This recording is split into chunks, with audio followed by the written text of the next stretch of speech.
आत्मीय भाइयों एवं बहनों, प्रणाम। अनीत से जूझने वाले राष्ट्र को समर्पित शूरवीर लेखक श्री राम शर्मा आचार्य, विस्मृत क्रांतिवीर पंडित गेंदालाल दीक्षित। पिछले वीडियो में आपको मातृभूमि के बलिदानी सोहनलाल पाठक के बारे में बताया था। आइए सुनते हैं पंडित गेंदालाल दीक्षित को। साथियों,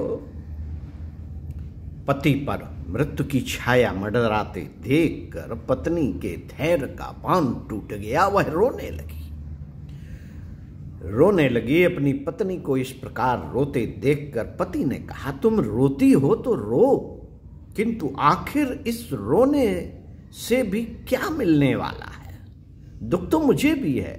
मैंने जिस बात का व्रत लिया था उसे मैं कितना निभा पाया।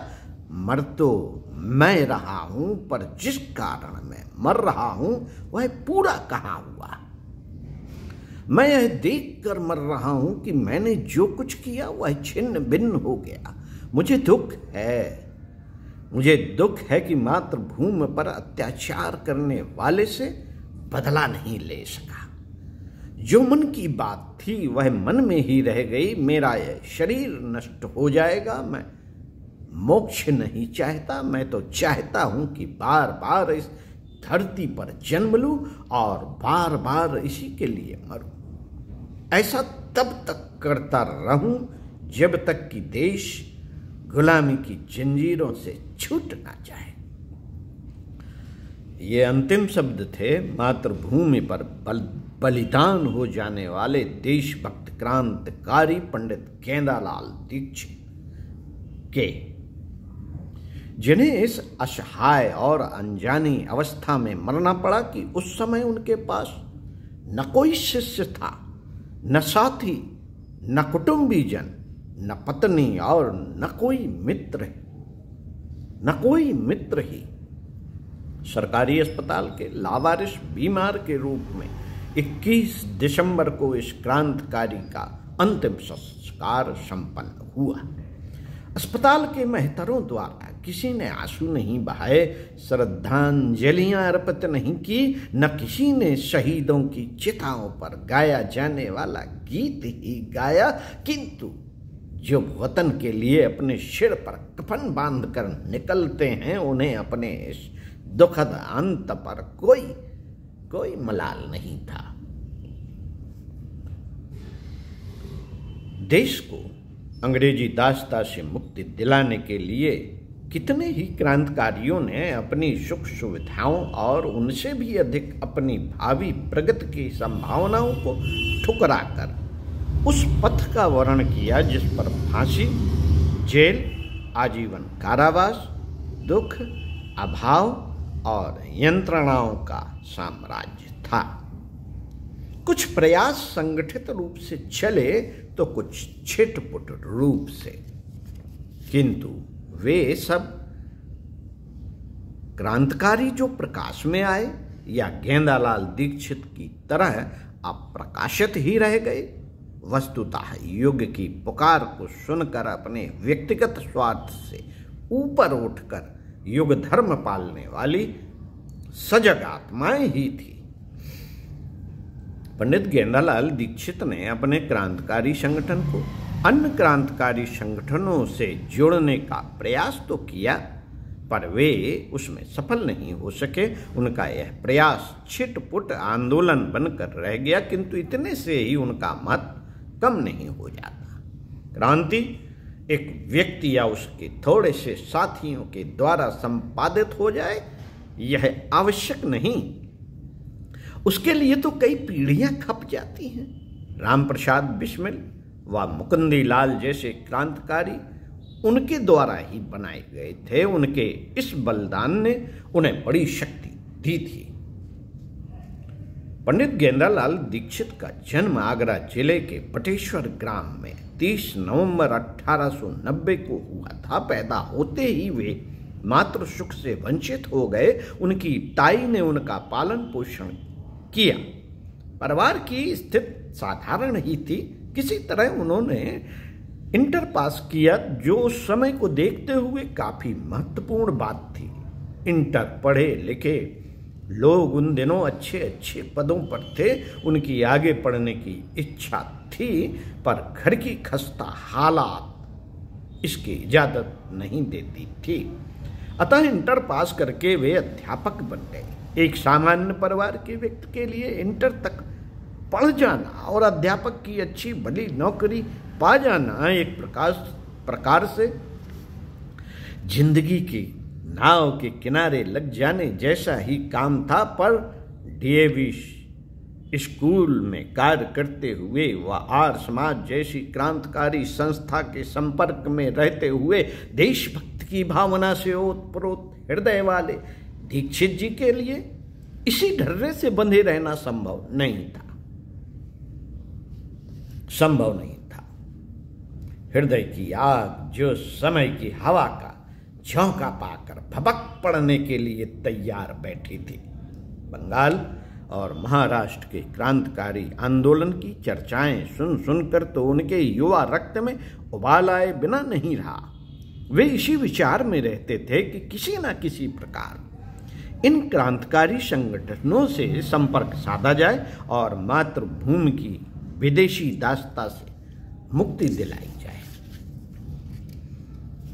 किंतु उन्हें इस संबंध में कोई सूत्र हाथ नहीं लगा। सशस्त्र क्रांति का यह पथ एक प्रकार यूं अनुपयुक्त ठहरता था कि गुप्त रूप से संचालित होने वाली इन गतिविधियों को ना तो सामान्य व्यक्ति समझ सकता था, ना भाग ले सकता था, और ना ही इनसे व्यापक स्तर पर संगठन का हो सकना भी संभव था। किंतु इनमें से जब कोई देश के नाम पर हंसते हंसते फांसी के फंदे को चूमता था तो उससे जन जन का अंतःस्थल झकझोर उठता था। कहना ना होगा कि देशभक्ति की प्रबल उमंगे जगाने की दिशा में यह असहयोग या सत्याग्रह से भी अधिक प्रभावी था। बाहरी क्रांतिकारी संगठनों से संपर्क करने के लिए वे अधिक दिनों चुप नहीं बैठ सकते थे। उन्होंने अपने ढंग से क्रांति की मशाल जलाने का निश्चय करके एक समिति बनाई जिसका नाम शिवाजी समिति रखा गया। इस समिति का उद्देश्य देश को स्वतंत्र कराना था। उन्होंने सोचा कि पढ़े लिखे लोगों से इस संबंध में समुचित सहायता मिलेगी, किंतु वैसा हुआ नहीं।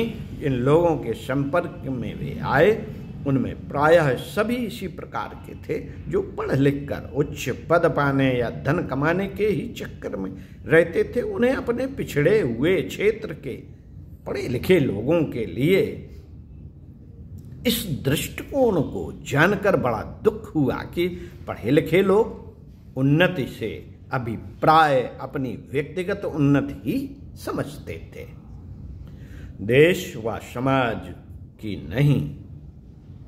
उनका यह नितांत व्यक्तिवादी दृष्टिकोण गेंदालाल दीक्षित को बहुत अखरा और वे ऐसे लोगों की ओर से निराश हो गए।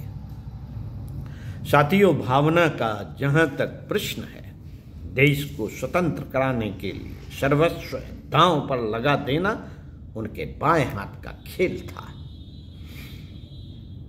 परियोजनाबद्ध काम करने में वे कुछ आवश्यकता से अधिक जल्दबाज थे। वे प्रयास करते तो पढ़े लिखे लोगों में से भी कुछ सहायक बना सकते थे, थोड़े प्रयास से।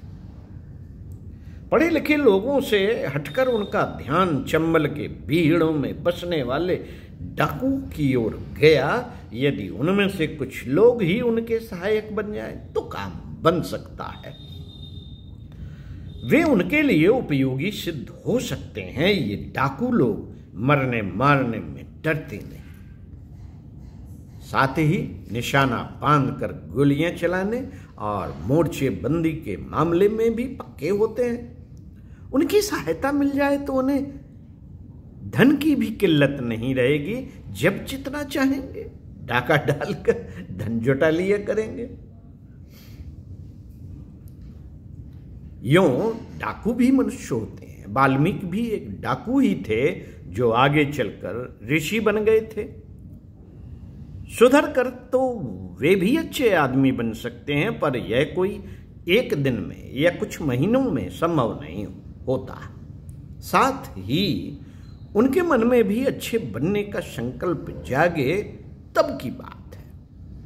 उनकी बुरी आदतें और अपराधी वृत्ति एकदम समाप्त नहीं हो सकती और न ही सब डाकू वाल्मीकि बन सकते। इस प्रयास में उन्हें पहले तो सफलता मिली।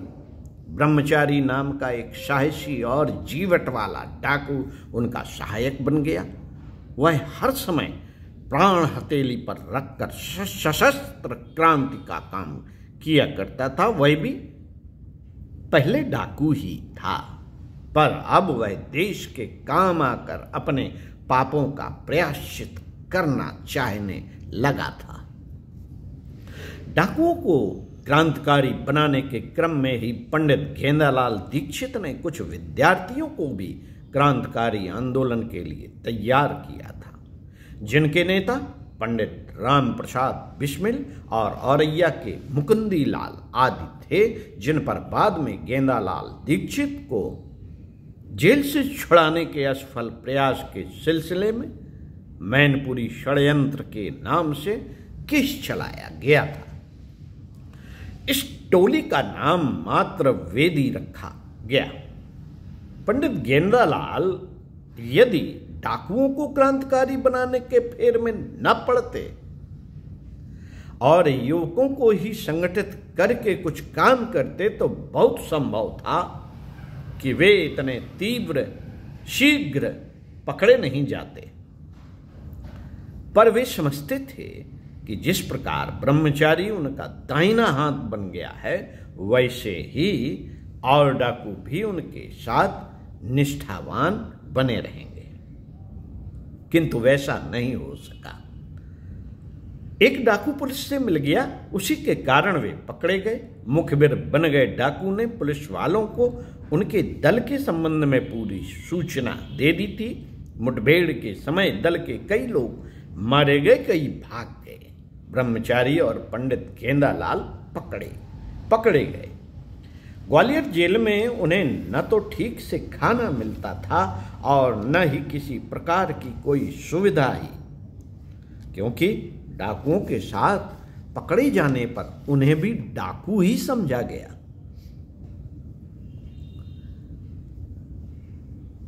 अस्वास्थ्यकर वातावरण, अपर्याप्त भोजन व कठोर श्रम करने के कारण उन्हें टीबी हो गई। उनके शिष्यों मात्र वेदी टोली के युवकों ने उन्हें छुड़ाने के लिए योजना बनाई, किंतु वह भी सफल नहीं हुई। योजना कार्यान्वित होने के पहले ही उनमें से एक लड़का मुखबिर बन गया। उनमें से अधिकांश पकड़े गए, केवल पंडित राम प्रसाद बिस्मिल बच निकले। इन युवकों पर मैनपुरी षड्यंत्र केस चलाया। उन्हीं के पकड़े जाने पर पंडित गेंदालाल के क्रांतिकारी होने का पता चला और उन्हें ग्वालियर जेल से मैनपुरी लाया गया। यहां से वे युक्तिपूर्वक जेल से भाग निकले, किंतु घर जाने पर घर वालों ने भी पुलिस के भय से उन्हें अधिक दिनों अपने पास नहीं रखा, क्योंकि इस पिछड़े इलाके के लोग देश और क्रांति का अर्थ ही नहीं जानते थे। उनकी नजर में तो वे अपराधी थे। पुलिस उनके पीछे पड़ी थी, सो उन्हें अपने जर्जर शरीर को लेकर दिल्ली भाग जाना पड़ा। वहां अपने को अनपढ़ बताकर एक प्याऊ में पानी पिलाने की नौकरी करते हुए स्वास्थ्य लाभ का प्रयास किया, पर सफल ना हो सके। फरारी का जीवन और ऊपर से बीमार शरीर। हार कर अपने एक विश्वासी मित्र को पत्र लिखा। वे मित्र पंडित गेंदालाल की पत्नी को साथ लेकर आए।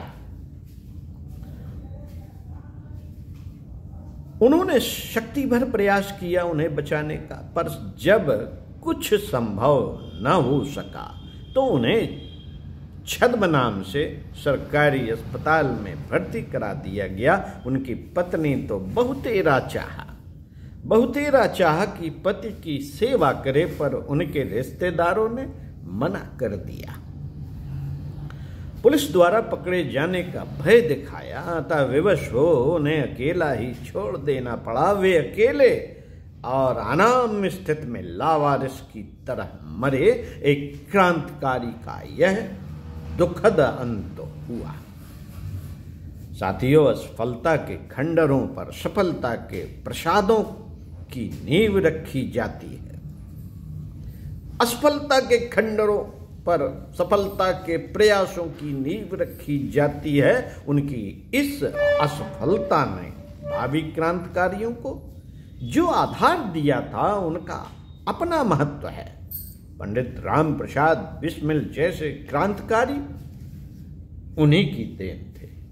ओम शांति। इसी संबंध में आपको अगले वीडियो में पढ़कर सुनाएंगे। अन्याय के सामने सर न झुकाने वाले लाला लाजपत राय। ओम शांति।